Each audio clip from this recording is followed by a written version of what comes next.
high intensity, isn't it? Over the last several weeks, we've been in this series on spiritual warfare, and we have been looking at what the Christian writers over the last 2 millennia refer to as the world, the flesh, and the devil. And so for the first 3 weeks, we focused on what? The devil. And then last week, we shifted to what the New Testament writers call the flesh.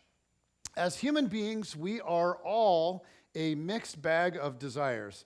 Some desires are very good and they lead to life and joy and beauty. Other desires lead to chaos and destruction and ruin. The latter category of desires is what the New Testament writers call the flesh. And last week we defined the flesh very simply as the primal drive in us for self-gratification. Okay, we all have desires for self-gratification that, if indulged, will lead to chaos and destruction and ruin. In other words, we all have desires in us that we need to self-edit, right? You don't need to be a follower of Jesus to recognize that. We all have desires in us that we need to self-edit because we are all a mixed bag of desires. And sometimes those desires are actually at odds with each other. We talked about this last week. I want to become like Christ, and I want to read more, and I want to pray more. But also, okay, that's on the one hand. On the other hand, in my free time, I mostly just want to watch Netflix and ESPN. Right? I want to be ripped, and I want to be in sensational shape. I want to look really, really, really good. Right? But I also want 4 scoops of extra guacamole on my burrito. I am a mixed bag of desires, and so are you. In our culture, we are told that the most important thing, above all else, the most important thing is to be true to what? Yourself. So last week we asked the question, well, if all of us are a huge mixed bag of competing desires, which self are we supposed to be true to? And we saw something else that makes this even more complicated.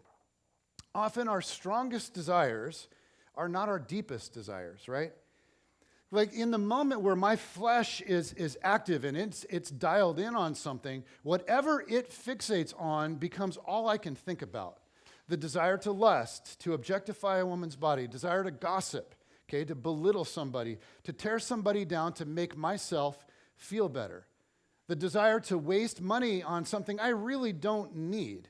Once my flesh gets activated and I start thinking about these things, those desires are powerful. But when I step out of that moment, and we've all had this experience, we step out of the moment of temptation and stand back a little, I get a little distance from it and think clearly about what it is that I most want. Those are not my deepest desires. Like I don't want to be the kind of person who objectifies women. I want to empower women, and I want to stand up for equality. I don't want to gossip and tear people down. That's not who I want to be. I want to love people, and I want to build them up. I don't want to waste all kinds of money on myself. I want to become the sort of person who is generous and kind and can give. But this battle is raging in me all the time. And yet I think we're pretty confused about what to do about it. And we saw again last week, this is all recap. Many Christians think that the only way to kill the flesh is willpower. We need more willpower. Right, if I just try harder. So we go to church, we hear a sermon, or we listen to a podcast, or some worship music, or we're reading something, and we're inspired, and we think, oh man, this is what I need to do, and so I'm just going to try harder. You know, just say no to drugs, or just say no to porn, or just say no to anger, or just say no to gossip, or whatever it is. And sometimes we have some success with that, but often we don't.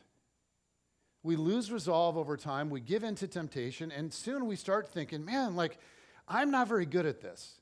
Like, I'm just not a very good Christian. And so we saw last week that Paul says, actually, you need something beyond willpower.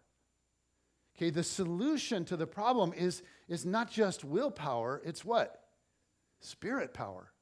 Okay, it's spirit power. Now, Paul's not down on willpower. Paul's not down on trying hard.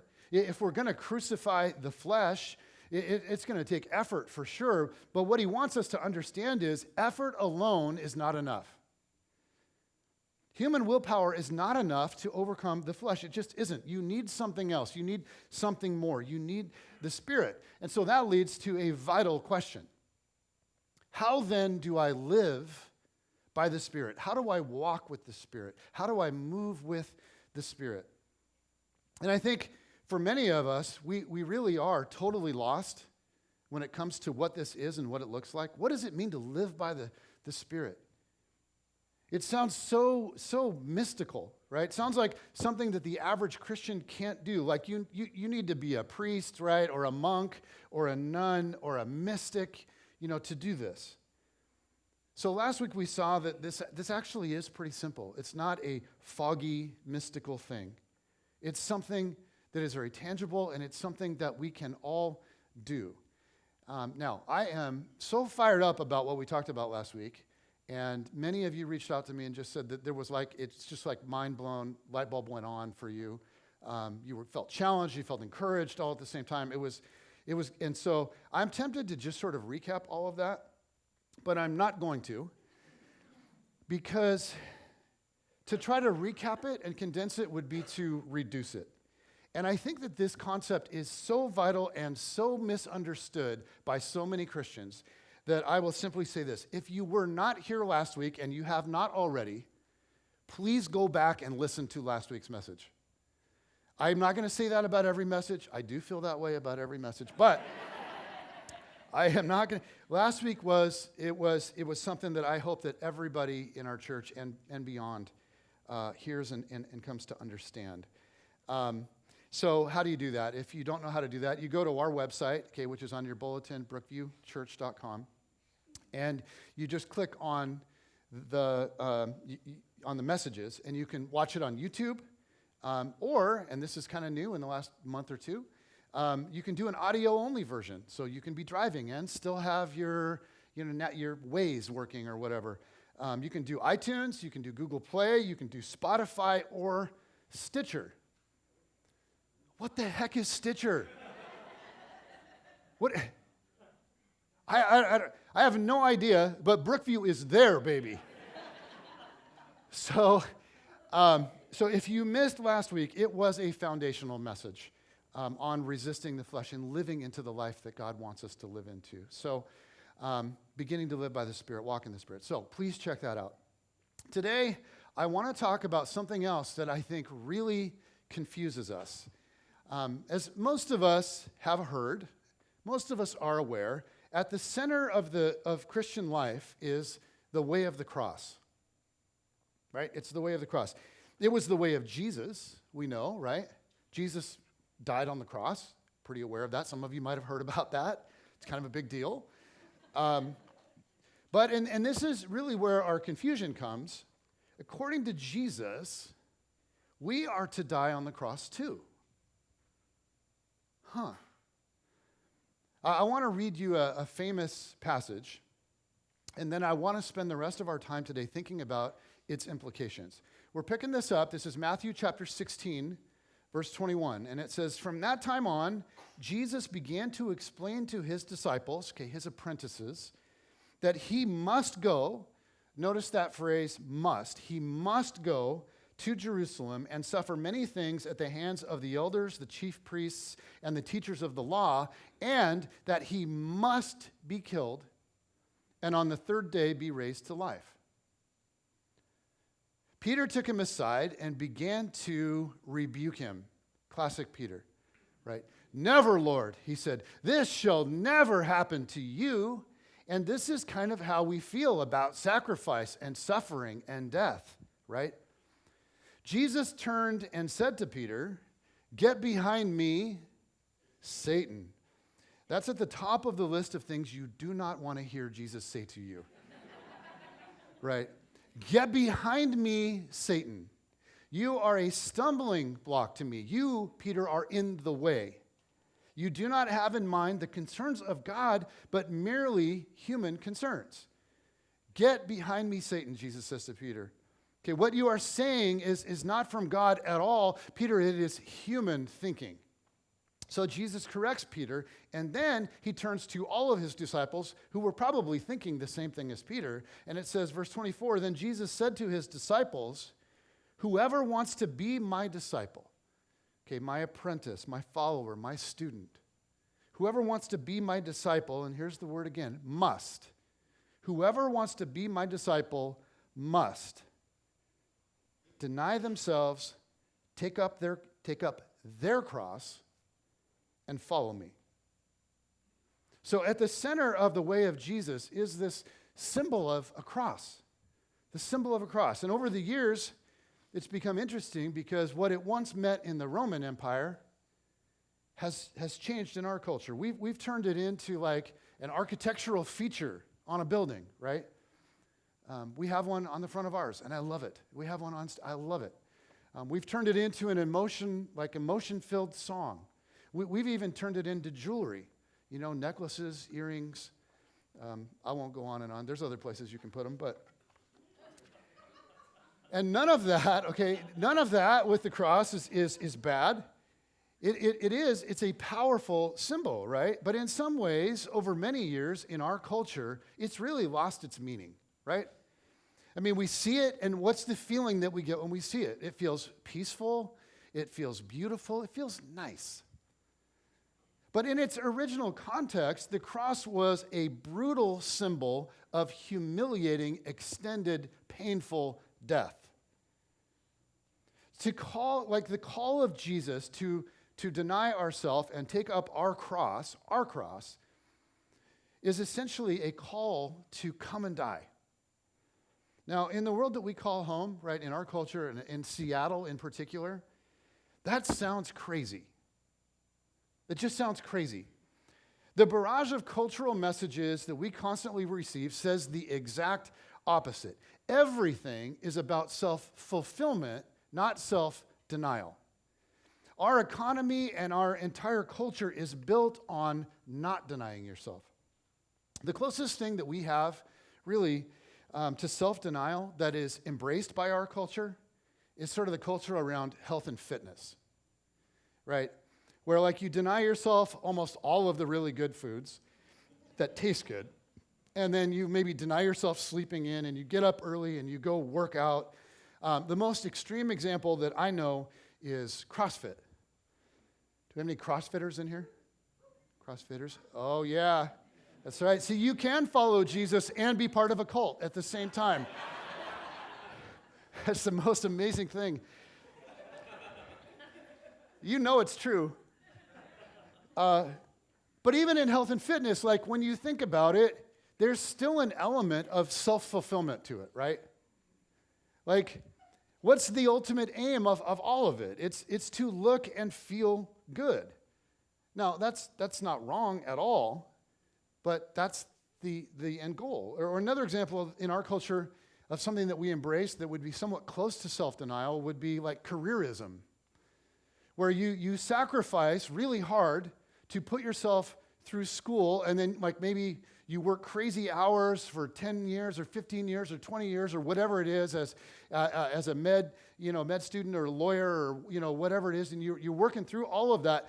But still, at the end of that, it's all to arrive at your end goal of higher income or the corner office or prestige or power or the flexibility to do whatever it is you want with your life, right?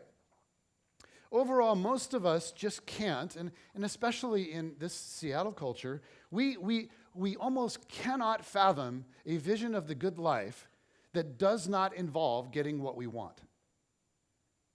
In our culture, there are deep convictions that are held about happiness, about what it is, about how you find it, and certainly about how you keep it. And there are three in particular that I think in our culture go almost unquestioned. And the first is, nobody or nothing should be allowed to stand in the way of me getting what I want. Number two, if they or it does, it is a form of oppression. Number three, if I can't get what I want, I can't be happy. So according to the life and teaching of Jesus, when you think about it, all three of those assumptions are deeply flawed. And yet, our culture has almost universally embraced them as gospel truth. I mean, you think about the slogans that float around in our culture. I'll start them. You finish them. We started with the first one. Be true to, follow your, just do. Okay? Don't let anybody tell you what to do. Yeah. Or how about the one we saw last week that was coined by Woody Allen as an attempt to justify his affair with his girlfriend's daughter? He said, the heart wants what? What it wants. The heart wants what it wants. Nothing I can do, right? The heart wants what it wants. Of course, we can justify absolutely anything with that. The heart wants what it wants. In our culture, these ideas and values are held so deeply that they are rarely, if ever, questioned. But as followers of Jesus, it is critical that we see this is not the way of Jesus. Okay? Then Jesus said to his disciples, whoever wants to be my disciple must deny themselves and take up their cross and follow me. Now, if this sounds like a tough sell, right? You think about, you got a friend at work, like, tell me about your faith. Well, you pretty much just come and die, right? It's kind of a tough sell. This isn't generally how we lead, right? So why in the world would anyone sign up for that? Where in the world is the upside of this? Well, here's the thing. Jesus is such a brilliant teacher, and because of that, he has this ability to anticipate our questions ahead of time. And so Jesus in the next verse goes right into an answer for this. Next verse, Jesus says, this is the reason why, or here's why. For whoever wants to save their life will lose it. But whoever loses their life for me will find it. And the key word in Jesus' explanation of why is the word will. Whoever wants to save their life will lose it. But whoever loses their life for me will find it. Notice that Jesus doesn't say, hey, this is really what you should do. It's just will. And here's something kind of fascinating about Jesus' teaching style. It's staggering how often his teachings don't end with a command or by telling us what we really ought to do or should do. I mean, sometimes they do, and you can find some examples of that. But many of his teachings just end with a statement about reality. It's just a statement about reality, a statement about how life actually works. Think of things like this. Jesus said, it's better to give than to receive. Okay? The last will be first, and the first will be last. Those who live by the sword, what? Die by the sword. Are those commands? No, they're not. Are those, is that an affirmation of what I'm saying? That sound right there? I think that's a happy sound sent by the Holy Spirit. It's staggering how often Jesus' commands how often his teachings do not end with a command. Okay, they end with a statement about reality. You think of the statement about money, about how life actually works. Jesus said this. He said, no one can serve two masters. You cannot serve both God and money. Again, this is not a command. It's not a command. It's just a statement by Jesus about reality. And so many of Jesus' teachings are exactly that. Jesus is simply saying in the teaching, this is actually how life works. Back to his teaching in Matthew. It is a statement about reality. And here's what he's saying. For Jesus, there are two options. Option A is deny Jesus and follow yourself. Option B is deny yourself and follow Jesus. And Jesus says the results are losing your life or saving your life. So let's think for a second about how this plays out in everyday life. Option A, we deny ourselves and follow Jesus. Let me say it another way. Option A is this. Option A is we deny Jesus and follow ourselves. Let me say this in another way because I think we get confused about that. Option A would be we put We put our desires, on the throne of our life, and we worship them. We make them what our ultimate aim is and our ultimate goal and our ultimate pursuit in everything that we do. They become the authority for everything that we do.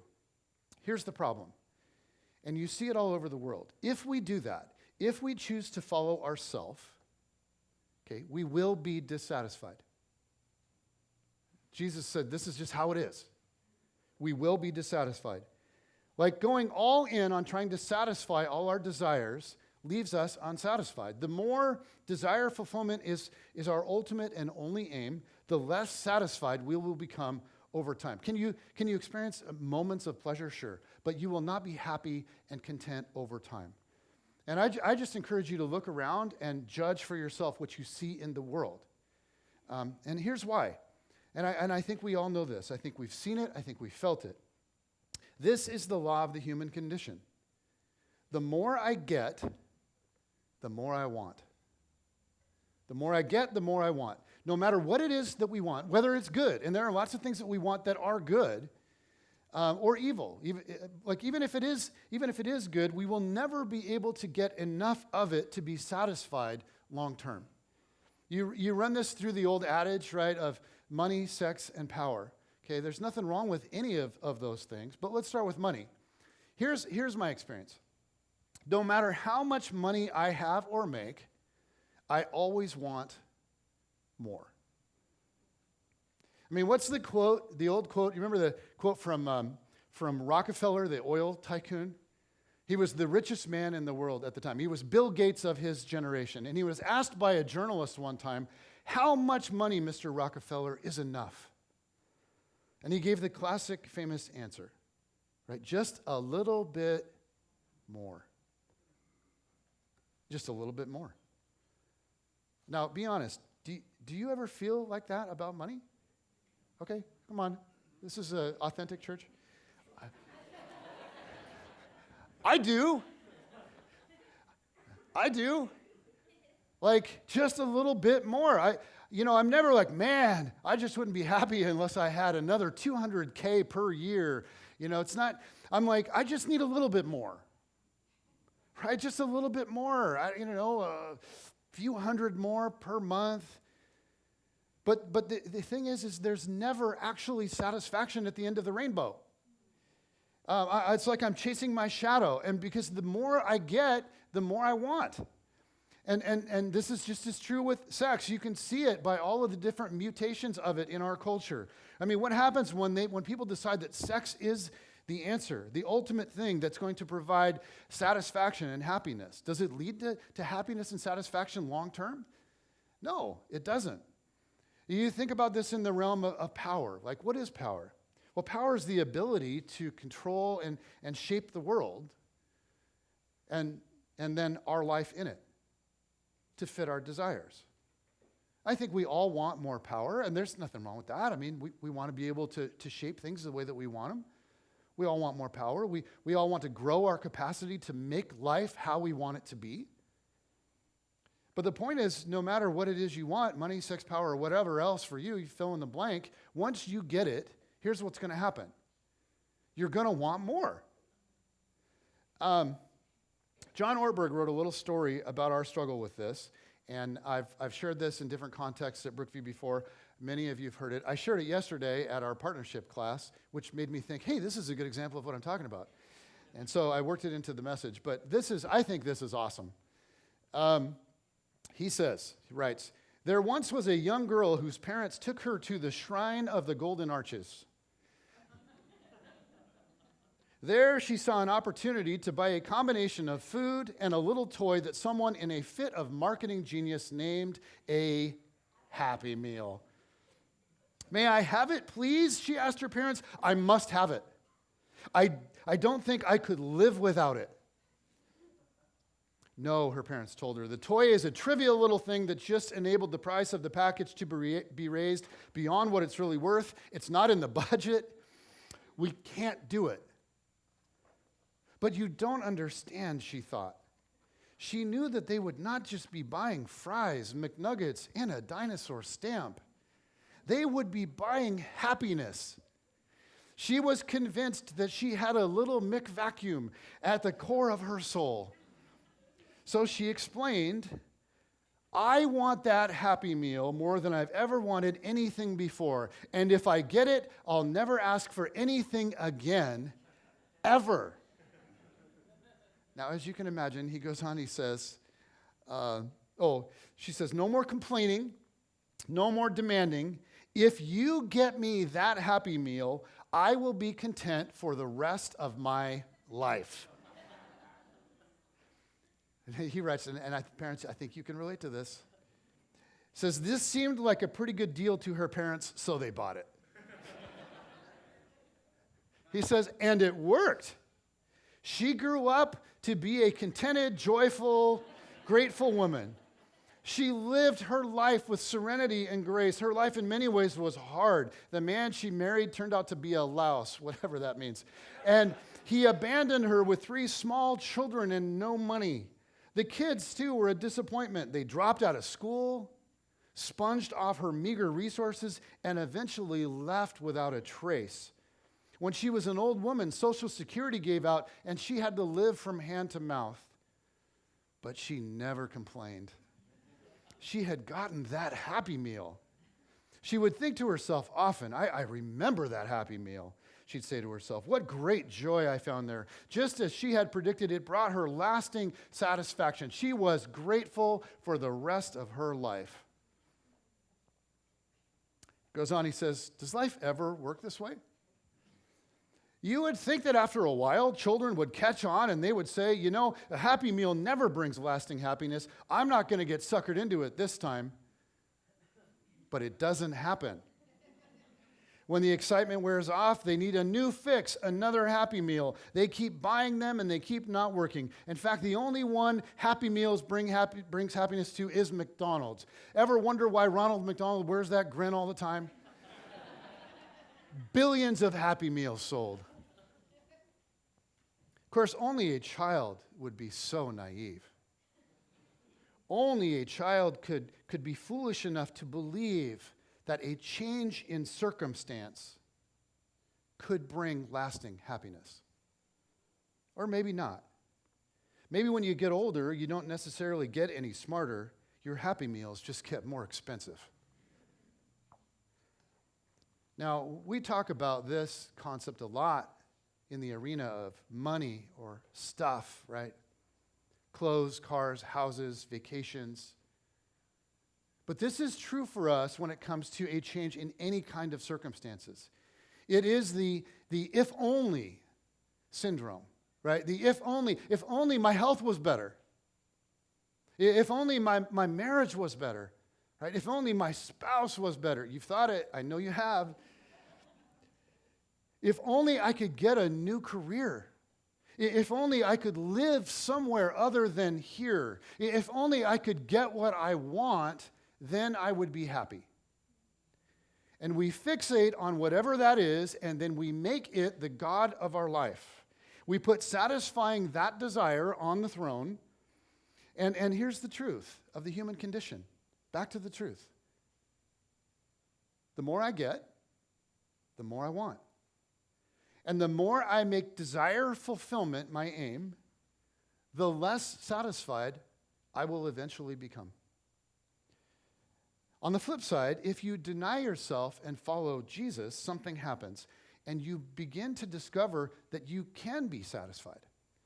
Ironically, and many of you know this from your own experience, when you no longer need to get what you want to be happy, then all that is good in your life, and most of us have some degree of good in our life, if we're willing to step back and look, then all that's good becomes to us a gift. It's no longer a right, but a gift. Now, when you no longer see what you want as a right, and you see what you already have as a gift, you will increase your capacity to enjoy life and be happy. But you cannot get to that place by enthroning desire as the God of your life. You can't get there by sacrificing your life to whatever your desires happen to be. We only get to that spot by dethroning desire. So we've been talking about this idea like all throughout this series. This has kind of been woven all throughout this series we've been in. Jesus is trying to free us from the prison of dissatisfaction that we create for ourselves. Because here is the reality of life that Jesus understood. As long as we attempt to gain peace through rearranging our circumstances, we will always end up frustrated. And you know this, like you do. But let me spell this out. You will never be able to arrange all your circumstances just right. You won't. There's always going to be something going on that you can't manage or control. And if you can't be happy without getting what you want, guys, you will never, ever, ever, ever be happy. And it isn't just like not getting the good things we want. I mean, let's face it, sometimes there's pain and there's hard stuff. It's getting rid of the bad things because we all have trouble. We all got problems, right? So let me say the same thing, like coming at it from another direction. If happiness is dependent upon a trouble-free life, it will always be elusive. Because as soon as you get one problem handled, you know life, right? If you're an adult, if you're in middle school, you know this. You get one problem handled, you get one problem fixed, and what happens? Another one pops up. And then you fix that one, and another one pops up, and you fix that one, and another one pops up, and you fix that one, and another one pops up. And life just ends up being this long, like, unending game of whack-a-mole.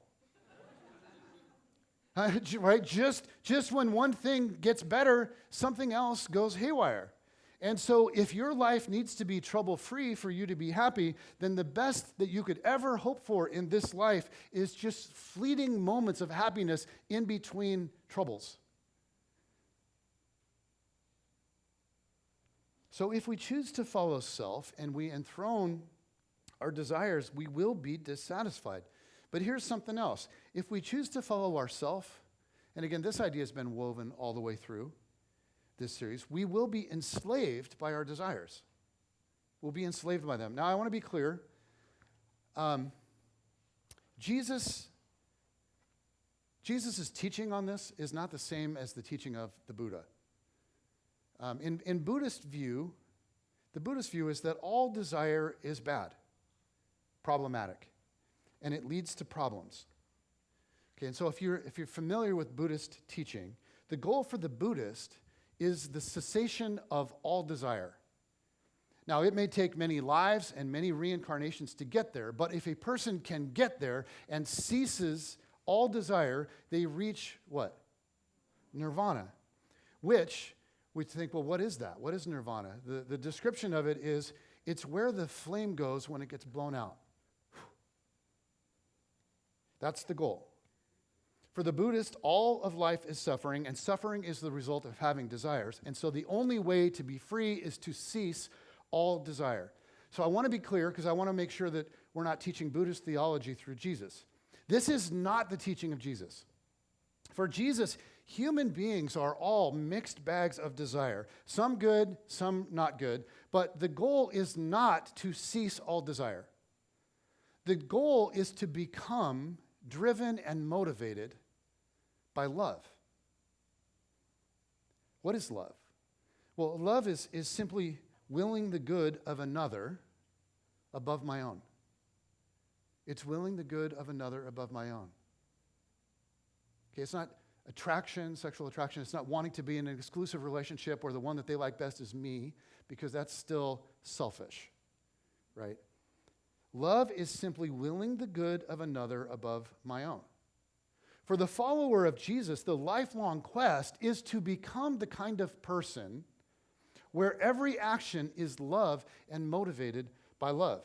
To become essentially a human medium of love, of the love of the Father and of the Son and of the Spirit. To become a human representative of that love to every single person we encounter, from spouse to child to barista to coworker to the person next to us at the stop sign. Jesus doesn't want us to get rid of all desire. Desire makes us human. The right desires are what make this world beautiful. And the purest of all desires is love when it's true love. It's willing the good of another above my own. Jesus wants us to kill the flesh so that we can learn to love. But the more I make getting what I want, my desires, the goal of my life, the more I say yes to the flesh again and again, the less free I am to love. The more I say yes to desires, the less free I become over time. Now, an easy and obvious example that we've all seen of this is with substance abuse. This last week, Jen and I were watching TV, and we saw kind of a super intense commercial. It's an anti-smoking commercial that's aimed at young people, and it's intense, but it's smart because I think it makes the point, and we have this for you. So let's watch this commercial. I, Amanda Green, at the point in my life when I'm not a kid anymore. Now that I finally have freedom to define who I am, I hereby agree to be bound to you, to let you decide how I spend my money, to let you set my boundaries, and to come running the instant you snap your fingers. With this contract, I relinquish part of my freedom to you. There's a contract in every cigarette. When you light up, you sign up. Don't let tobacco control you. So good. I mean, that's super intense, right? But the point is legit. It is. It's legit. This is what happened when someone succumbs to a tobacco addiction or alcohol or meth or painkillers or whatever. But addictions don't just happen with substances, right? I mean, this is true with all kinds of addictions that we often will allow to rule us. Whether it's work and our job and pursuit of career, success, fame, money, prestige, whatever goes with that. Could be social media and the use of social media. Could be health, just an obsession with health and body. Could be fitness. Could be more and more and more pornography. And here's what it is that enslaves you to those things. These things whisper to you, they tell you that without them, you can't be happy. Without them, you can't be happy. Right now, you're enslaved to anything that you think you have to be happy. So I just want to pause and ask you to think for a minute. Is there something in your world that is holding you hostage? Is there something that if you could just get it, you're sure you would be happy? Is there something that you do that isn't good for you or the people around you, but you feel like if I stop doing it, I won't be happy? Do you really want to give whatever that is that kind of power over you? And here's how you give it power. You keep telling yourself, there's no way I could be happy unless I get this thing that I want. Here's how you give it power. Keep thinking that joy isn't possible for you without it. Keep focusing on what you don't have and ignoring all you do have. Here's the great secret about following Jesus. If we deny the flesh and follow Jesus, we end up liberated from having to get what we want to be happy. Which is a good thing because you can't get everything that you want. You think about some of the most content, just envision some of the most content, older Christ followers you know. Like run through your mental list of older, wiser followers of Jesus. For me, the people I know who are most happy, who are most at peace, who are most grateful, who are most in the moment, who deeply enjoy their life in God's world, who seem to be most free, like free from greed and envy and jealousy and hate and consumerism. People who are the most free from bitterness and anger and all of that, the people that I know that are most free from all of that are the same people. They are the people that have died most to self. They're the least selfish. They are the most others-centered. There's a deep happiness that comes upon the person that has learned to die to self. Not because they've negated all desire and reached nirvana, But because their desires have been put in the proper place, they are experiencing life connected to God, and the Spirit is enabling them more and more to love and love well. And they are free from the domination of want. But the only way to this kind of life is through death to self. Just before World War II, there's an author named Dietrich Bonhoeffer, a German guy, wrote a famous book called The Cost of Discipleship. How many of you have heard of that, or you've read it? Quite a few of you, wow. The book was essentially a warning against what he coined as cheap grace. It's a warning against cheap grace. He argued that when we think of God's grace simply as a free gift, it is, but he's like, we can be confused.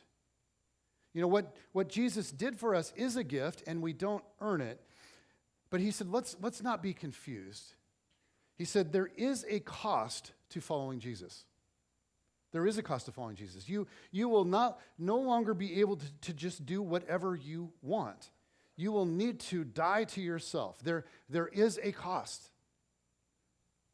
But that idea can also be like super confusing and overblown. And for many years, that was sort of all the Christian preachers were like, oh, that's so good, and we've been missing that in our culture, and so we're just hitting that and hitting that and hitting that. But we need to, there is a cost to following Jesus. We should be aware of that and to tell somebody, hey, just come follow Jesus. It's all free. Just do whatever you want and go to heaven. Right? There is a cost to following Jesus. We need to be careful that we're aware. But here's something else that's equally true. There is also a cost to not following Jesus. There is something incredibly beautiful available to us. But to experience it, and I'm not just talking about heaven one day, to begin experiencing it right now, which is what Jesus said, it's available to you, it is here.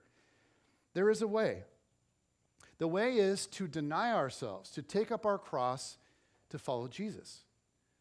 And Jesus wants us to understand the cross is the entry point to life in the kingdom. Anybody want to follow me, he said? Anybody want to follow me? Everybody want to apprentice after me? Anyone want to be my student? Fantastic. Great, because it's open to anybody. Anybody can come and do this. Come. Here's step one. Deny yourself, take up your cross, go die, and follow me. For Jesus, it's critical that we get this. Entrance into the life God wants for you, it's not based on your ethnicity. It's not based on your social status or your wealth or your IQ. It's not even based on your character or behavior. It's first and foremost based on a simple question. Are you willing to come and die? You will not get very far with Jesus until you settle in your heart to take this step. And this is all over the teachings of Jesus, and it's all over the New Testament. In Luke, Jesus says, take up your cross daily and follow me. Meaning this isn't something that we do like one time at conversion or like right before our baptism or something like that. It's something that we do again and again and again and again. We do it daily. This becomes for us a way of life. I think of Paul's famous line from Galatians. Paul says, I have been crucified with Christ, and I no longer live, but Christ lives in me. Notice that preposition, with Christ. I have been crucified with Christ. We misunderstand if we think Jesus was crucified so that we don't have to be. He did not die so that we do not have to die. He died to show us how to die in such a way that we too, like him, can come back from the grave. Maybe I'd say it this way. The cross isn't just something Jesus did for us, but it's also something we do with him. The cross isn't just the way to forgiveness of sins and grace. It is, but it's also a daily practice for us. It's not just an event from the past in the life of Jesus. It is, but it's also a way of life in the present for you and for me. The only way to life is through death. And there is a beautiful description of this in Romans. Paul writes, We were therefore buried with him through baptism into death, in order that, just as Christ was raised from the dead through the glory of the Father, we too may live a new life. Jesus, before his own death came, explained the cross that the cross is the way, that death always comes before new life. Right? Then Jesus said to his disciples, whoever wants to be my disciple must deny themselves and take up their cross and follow me. According to Jesus, this is the way. This is the way. This is how reality really works. For whoever wants to save their life will lose it, but whoever loses their life for me will find it. Jesus wasn't giving a command. He's just explaining how reality works. If you want to experience life, this is how reality works. This is how the universe actually works. It's like gravity. You can decide that it isn't there, but you will feel the weight of that. You can live in that reality, or you can fight it. C.S. Lewis said it this way. He's so clever. C.S. Lewis said it this way. He said, you can't go against the grain of the universe and not expect to get some splinters. The way to life is through death. It's how it works. For whoever wants to save their life will lose it, but whoever loses their life for me will find it.